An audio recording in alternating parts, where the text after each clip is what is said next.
Assalamualaikum warahmatullahi wabarakatuh.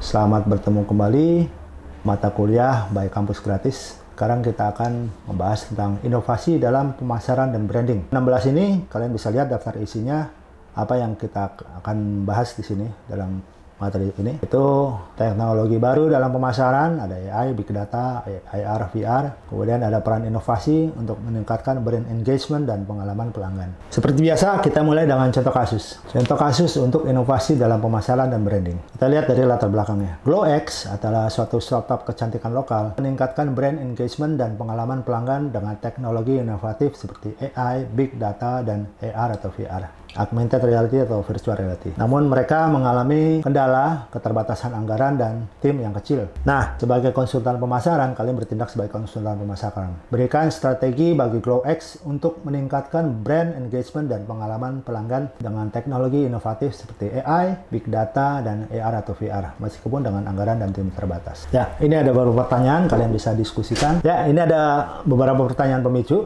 untuk mengarahkan diskusi kalian dalam grup. Pertanyaan pertama, bagaimana artificial intelligence dapat digunakan untuk meningkatkan personalisasi dalam pemasaran? Kemudian, pertanyaan kedua, sejauh mana augmented reality atau virtual reality dapat meningkatkan pengalaman pelanggan dalam industri kecantikan dan fashion? Ketiga adalah, bagaimana cara mengukur keberhasilan inovasi dalam pemasaran dan branding? Tentu kalian ada progres, tentu ada cara pengukurannya, apakah on target atau off target. Pertama, yaitu teknologi baru dalam pemasaran. Kita akan membatasi pada teknologi artificial intelligence, Big Data, dan Augmented Reality serta Virtual Reality. Di masa sekarang ini, di masa digital ini, inovasi dalam pemasaran branding menjadi kunci untuk mempertahankan daya saing perusahaan. Perkembangan teknologi seperti Artificial Intelligence, Big Data, dan Augmented Reality dan Virtual Reality telah mengubah cara merek berinteraksi dengan pelanggan, menciptakan pengalaman yang lebih personal, interaktif, dan efisien. Starting dari AI dalam pemasaran. AI telah menjadi bagian integral dalam strategi pemasaran modern, karena kemampuannya untuk menganalisis data, mengotomasi proses, meningkatkan pengalaman pelanggan. Nah, contoh-contoh aplikasinya. Ini kalian sering lihat nih, ada chatbot dan customer service otomatis ya. AI itu bisa digunakan dalam chatbot untuk memberikan respon cepat dan akurat, serta nyaris real time kepada pelanggan, supaya kepuasan pelanggan dapat meningkat. Bisa dalam Shopee, Tokopedia itu udah ada tuh chatbot yang dapat menjawab pertanyaan pelanggan secara real time. Kemudian AI juga membantu personalisasi konten serta rekomendasi produk sesuai dengan referensi penggunanya berdasarkan riwayat pencarian dan pembelian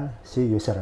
Contohnya, rekomendasi produk di platform seperti Netflix, Spotify, itu mereka menggunakan AI untuk menyesuaikan pengalaman pengguna. Jadi, contohnya di Netflix ya, kalian suka nonton film drama, nanti tentu tawarannya akan berbeda dengan kalian yang suka menonton film action. Action dari negara mana, action dari apa istilahnya, produksi dari mana, itu juga berpengaruh tuh. Di searching, digali, dan disesuaikan dengan preferensi penggunanya. Kemudian AI dalam iklan digital atau programmatic advertising itu. AI itu memungkinkan pengiklan mentargetkan pelanggan secara lebih spesifik dengan analisis perilaku pengguna di internet. Contoh gampang ini, Google Ads dan Facebook Ads yang digunakan AI menampilkan iklan yang relevan berdasarkan demografi, minat, dan aktivitas pengguna secara individual. Kalian bayangkan itu, ratusan juta, mungkin bahkan miliaran pengguna Google Ads dan Facebook Ads disaring oleh AI, sehingga saya dan misalkan ada teman saya di sebelah sama-sama menggunakan Google searching hal yang sama, tapi nanti iklan yang mengikuti akan berbeda sesuai dengan preferensi dari masing-masing user.